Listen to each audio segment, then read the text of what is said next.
नमस्कार। प्रधानमंत्री महोदय, राष्ट्रपति महोदय, गृह मंत्री महोदय, हिंदुस्तान के जितने भी मंत्रीगण और हिंदुस्तान के 125 करोड़ देशवासियों को मेरा जय हिंद, नमस्कार। मैं मोहम्मद जलील सीआईएसएफ यूनिट नालको दामनजोड़ी में पोस्टेड था। मैं नौकरी करने के दौरान पे यहाँ पे जो commandant CISF unit NALCO Damanjodi के कमांडेंट जोपनीय जो साहब यहाँ चोरी कराते थे और सामान चुरा कर सामान जवानों के साथ में प्लांट से रात में निकाल के अंबेडकर स्टेडियम के पास में बहुत बड़ा चर्च बनवाए और उनके घर में 20 जवान काम करते थे। और बुब्बली के पास विजयनगरम डिस्ट्रिक्ट में वहाँ पे एक हमारा एक हेड कांस्टेबल फायर का रामकृष्णा, उसके घर के पास में कमांडेंट साहब को जमीन दिलाया। वो यहाँ 5 साल था, 5 साल तक कभी भी वो ड्यूटी नहीं किया था।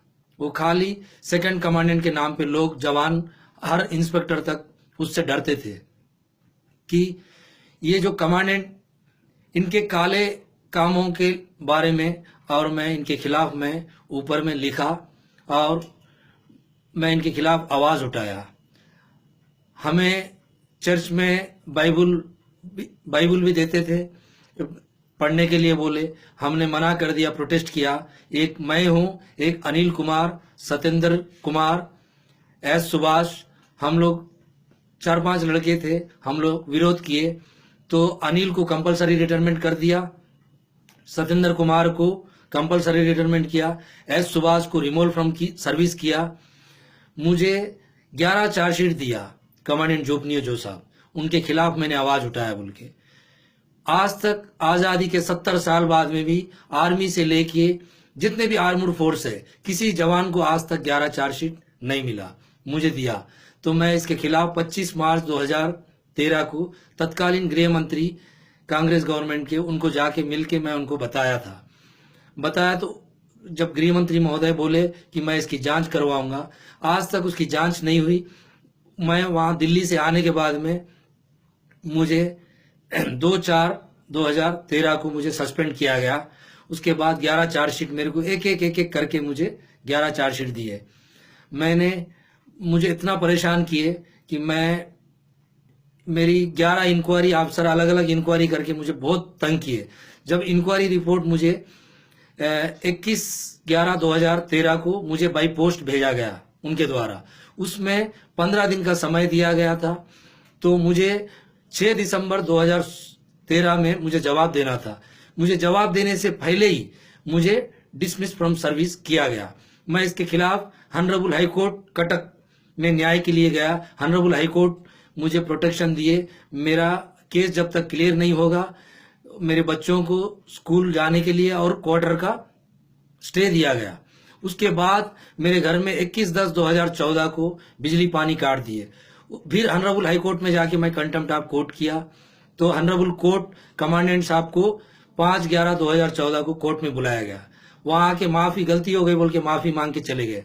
फिर हॉनरेबल हाई कोर्ट के आदेश का फिर अवहेलना किए।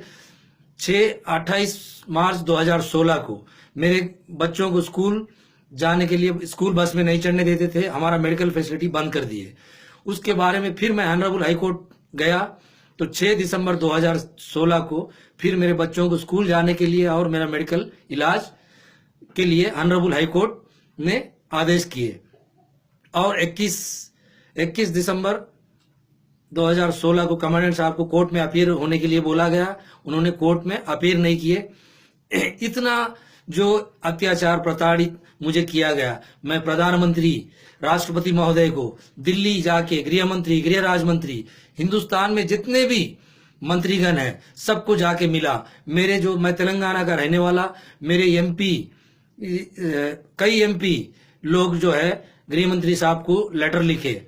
एक आंध्रा के जो है एर्रम नायडू साहब जो है, वो भी, असदुद्दीन ओवैसी और जितेंद्र रेड्डी साहब, बहुत सारे एमपी गृह मंत्री साहब को लिखे।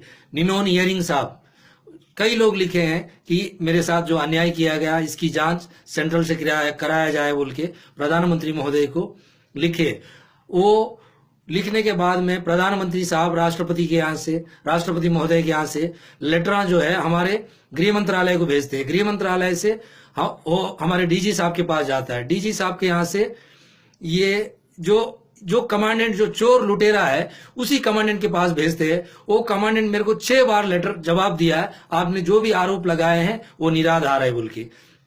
हमारी जो कॉन्स्टिट्यूशन ऑफ इंडिया, जो भारत की संविधान में जिसके ऊपर आरोप है, वो न्यायाधीश नहीं हो सकता है।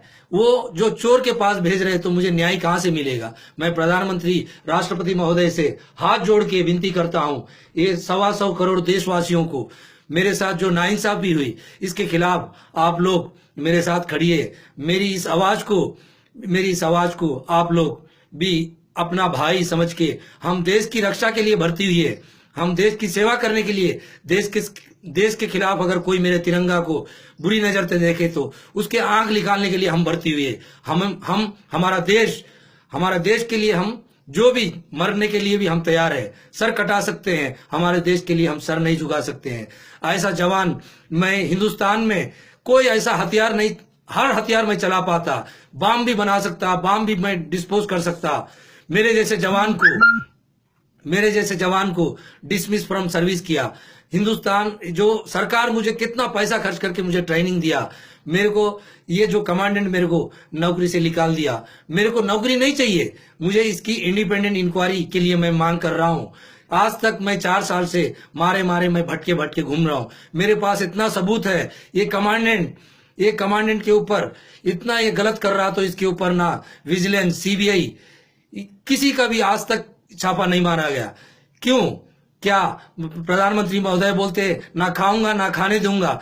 जब देश की संपत्ति, सरकारी पेड़, जो सागवान का पेड़ और शीशम का पेड़ सब काट के ये चर्च में बनवा रहा था। इसके ऊपर मेरे पास कई सबूत, कई वीडियो, सीडियां, कई मेरे पास डॉक्यूमेंट है। इसकी सोशल मीडिया के भाइयों बहनों और मीडिया के लोगों को मैं हाथ जोड़ के विनती करता हूं, मेरी आवाज प्रधानमंत्री राष्ट्रपति महोदय तक पहुंचाइए। मेरे साथ नाइंसाफी भी हुई। अगर मेरे ऊपर 11 चार्जशीट में सेंट्रल से जांच कराने पे एक भी आरोप मेरे ऊपर सिद्ध हुई तो हिंदुस्तान की जनता के सामने, मेरे बच्चे और मेरी फैमिली के सामने इंडिया गेट के ऊपर फांसी दीजिए। एक याकूब मेमन के लिए हिंदुस्तान की अदालत, सुप्रीम कोर्ट रात को 12 बजे खोल के उसको फुल अपॉर्चुनिटी दिया गया। क्या मैं हिंदुस्तान के लिए शपथ लेके आया देश की सेवा करने के लिए? आज तक मुझे न्याय नहीं मिल रहा। क्या प्रधानमंत्री महोदय जवानों के साथ जाके दिवाली मनाते हैं? प्रधानमंत्री साहब, मैं भी आपका जवान हूं, मेरे साथ नाइंसाफी हुई, आप मेरी न्याय दिलाइए, इंडिपेंडेंट इंक्वायरी कराइए। जय हिंद, जय भारत।